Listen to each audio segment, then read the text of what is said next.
Hello, everybody. Welcome to Tarot in the Star. I am your host, Melody. Today, we are going to be discussing the disappearance of Michael Clark Rockefeller. So, a little bit, a brief on this case.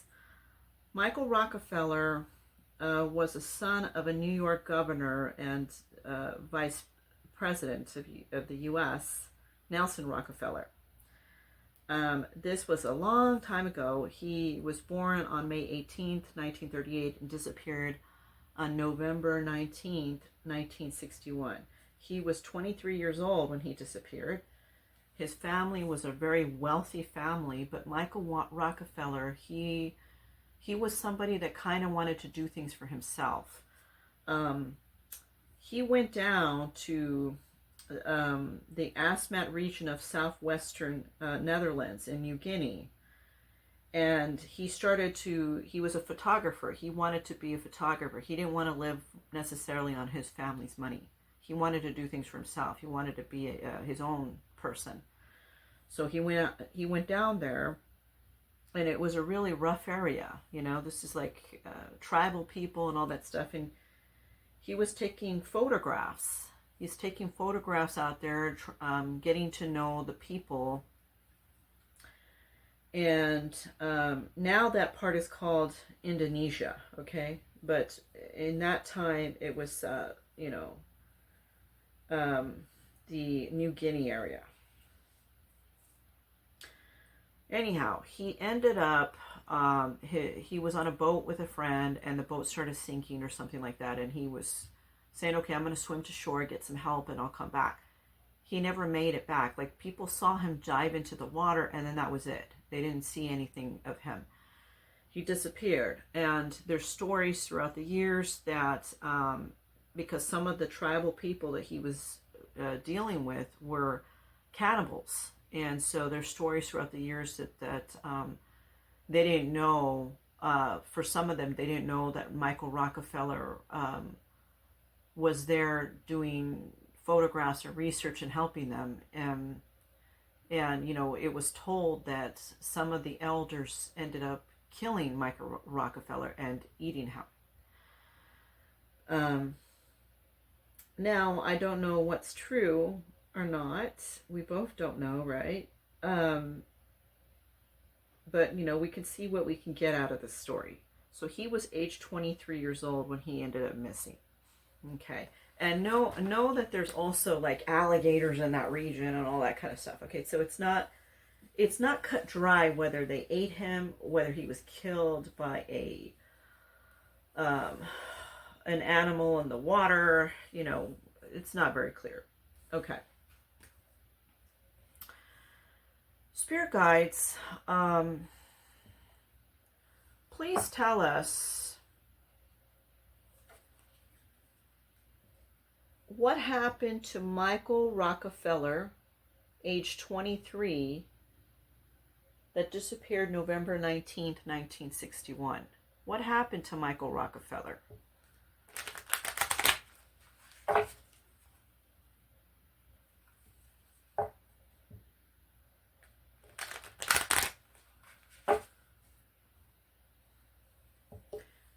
He was in love with a lot of the like the statues that the tribal people were making. He was in love with that. He was taking photos, and he was getting these statues, and he was wanting to put them in some kind of like exhibit at some point. And he sent some stuff back to his family. So, you know, he was all engulfed into the culture. He you know, he was most likely somebody that wasn't going to come back from there. He was probably going to end up living down there, you know. But let's see what the cards say. What happened to Michael Rockefeller and disappeared on November 19, 1961?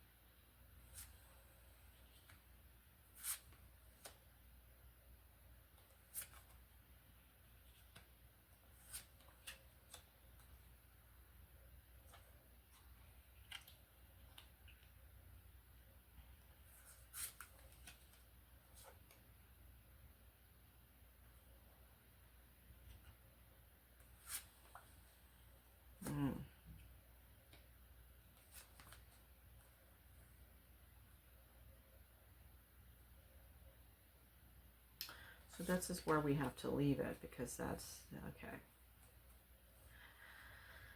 All right. Let's see what's going on here.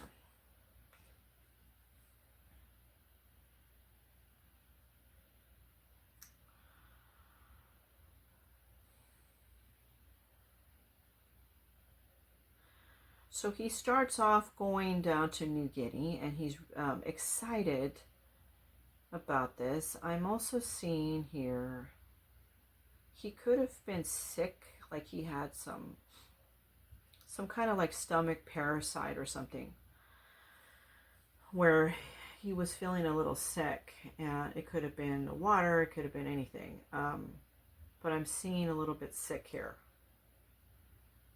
Excitement, but a little bit under the weather. Okay.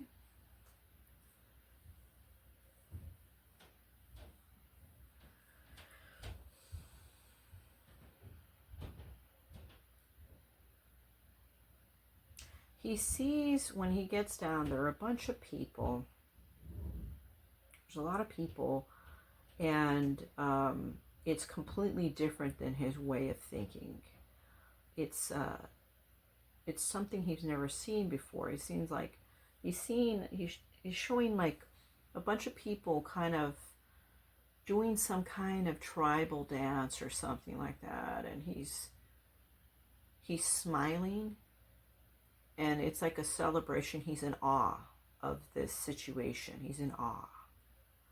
Okay, because it's different from his normal, time. And remember, he was living in the time of the 60s, right? So it was very, you have modern things, but it's not, they didn't have technology in that time. He was a man that, if he would have been living today, Michael Rockefeller, if he was, let's say, 23 years old, living in our time now, he would have been somebody that was like, what's that guy's name?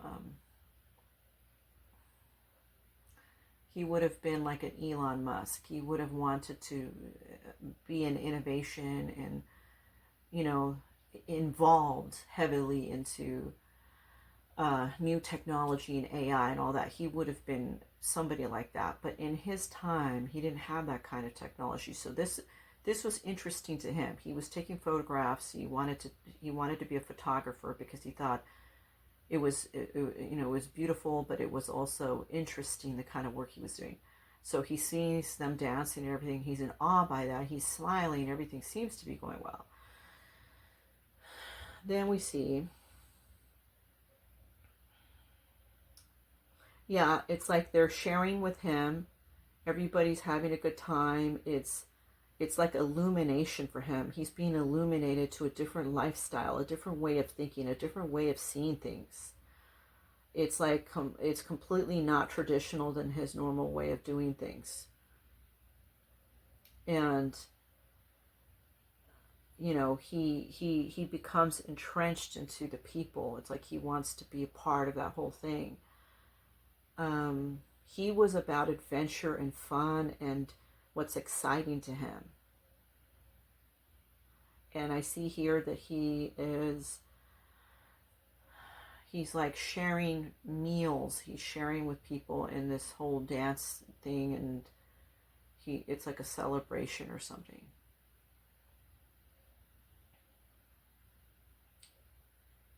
So then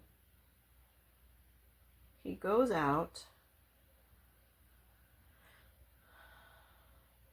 He's like traveling from one part of the water to another part. He's like gonna go take photographs or something, another part of the area.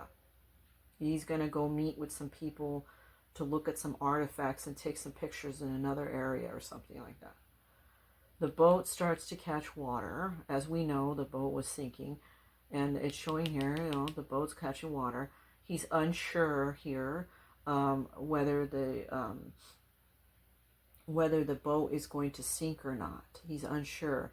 Now, a lot of water coming in. I don't know. This boat may sink. it's going to leave us into the water, or something could grab us, you know. I'm going to make us swim for it.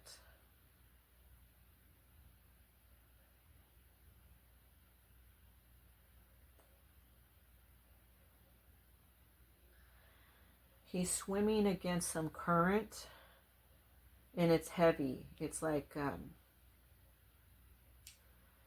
it's hard for him to swim. It's like there's a lot of current. And he's like he's fighting the chance to not go drown, like fighting not to go under. He gets to shore, and there's people that don't know him. He says, oh, he's trying to talk to them. Oh, you know, and he knows a few words in their language, and he's trying to say, you know, I know so-and-so, which is like different tribal leaders or something, or like the indigenous people that has certain leaders, like he's trying to say their names and that he knows them or something. And I see immediately these people don't care. They don't know who he is. They see him as white. He's a white. We are dark. He is white. He looks like a ghost to us. He might be a demon. We need to kill him. We can kill him, and we can eat him and engulf his energy. We engulf his energy, and now we become that, you know, we have that energy of that ghost, of that spirit. So the moment he gets to shore and he's trying to explain himself, they end up stabbing him. He's like, he feels betrayed. He feels like I can't believe that this is happening. You know, they're killing me. There's a bunch of them stabbing him. There's like, I actually see like 2 people and some people holding him. They're stabbing him. He feels betrayed because he's helped and he's done everything, and now he's just gone. Now he died. He died, and they have consumed him, to consume the energy from him, so it makes them more powerful. Okay. What else can you tell us here about Michael Rockefeller?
Okay. So this is what's happening.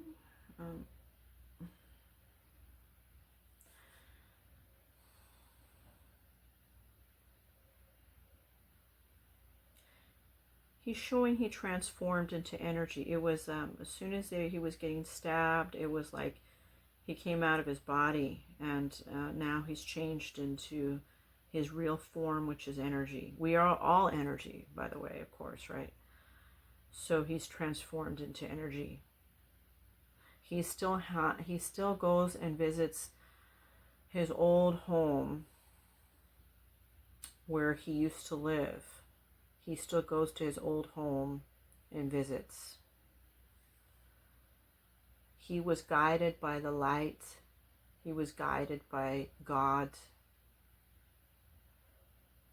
Angels came to him the moment they were stabbing him to death. They came to him and literally to take this pain and anguish away. It's like they just took him out of his body, took him, he became energy right away. And they took him into the light. He says he's happy that we're doing a reading on him. He's happy that it's showing here, here it shows crystal ball, intuition, clairvoyance, and focus. He's happy that we're talking about his story, that we're reviewing the story of him. Okay. Any last messages on Michael Rockefeller? Any last messages on Michael Rockefeller?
Okay, that's where he wants to kind of leave it. All right. All right. So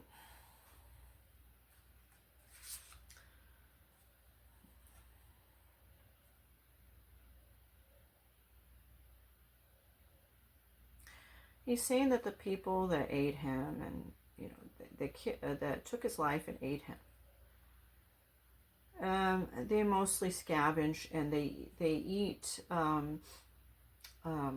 they do cannibalism to kind of get the energy of things.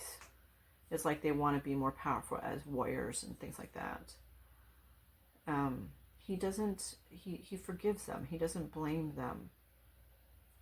He forgives them. He has forgiveness in his heart. He's a very kind soul and he's very giving, very giving.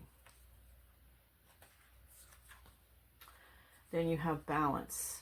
He's balancing his life. He feels it's a change. It's a complete change for him to be a spirit, and it's like, you know, you go from one being a human into being a spirit, and it's finding that balance. It's metamorphosing into something else, and kind of what does he say? What am I getting?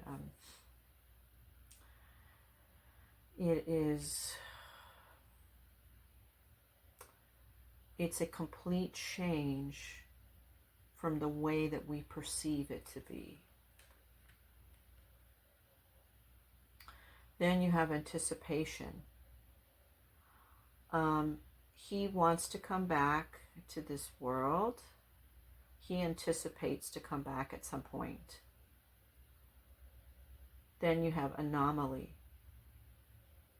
He was different. he wanted to make the world more beautiful with creative artwork, is what he's showing me. He wanted the world to see that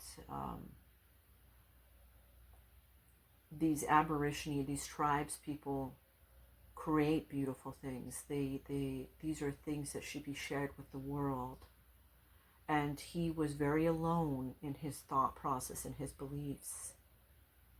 He was very alone. He was his own, it's like he's a leader in his own right, but he's a natural born leader. And being a natural born leader made him be very alone, because people don't really understand where he's coming from.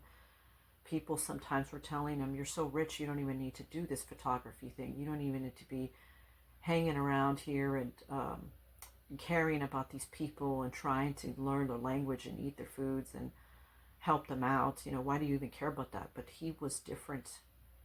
He cared about people. He was a soft-hearted person. He loved all races. He was somebody that if he was alive throughout the 60s, he would have stood for the civil rights movement, that kind of thing. He was a just person. He believed in justice and honesty and fairness amongst all. That's what he's showing. But because, you know, people didn't really understand him, they didn't really get where he was coming from, because he's this rich kid that goes down there and he's not flaunting his wealth at all. He's just being a photographer. He's just doing a simple job, living simple means when he's down there even. They didn't get it. But the whole thing was that he wanted to kind of bring unity and beauty into the world. And then you have abundance. He feels more abundant now where he is. His thinking is more abundance of love and light, more so than the material wealth that he had when he was here. He even showing that he frowned a lot on the material wealth when he was here. He didn't care so much about his parents' money. He wanted to do something that was passionate and that meant something for the world, and that he enjoyed doing and loved. And so he feels very abundant in the spiritual realm right now.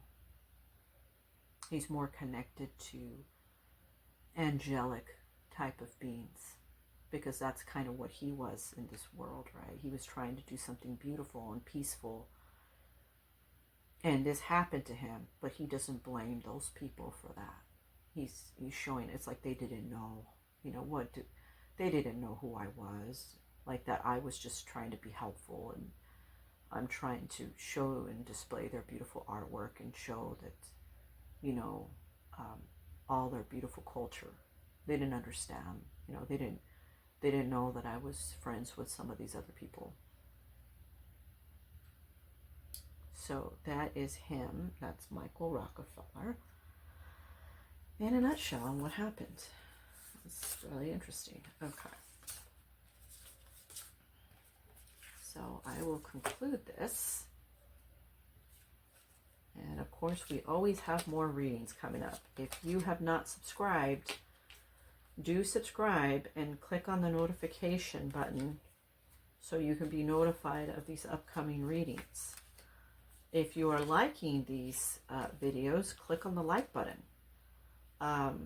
It does help the channel to reach out to more people that may also enjoy these readings. You know, we want to kind of grow this channel and, you know, grow it into more so we can provide more for more readings and have more out there. Anyhow, thank you so much for watching this episode of Tarot and Star on Michael Rockefeller. And I appreciate that you continue to watch these. These are wonderful to be able to read. It's wonderful to be able to read for you on different situations. It's quite a joy for me. I appreciate that. And the most important thing is I appreciate you. You are the most important thing. And always remember that. Thank you so much, guys.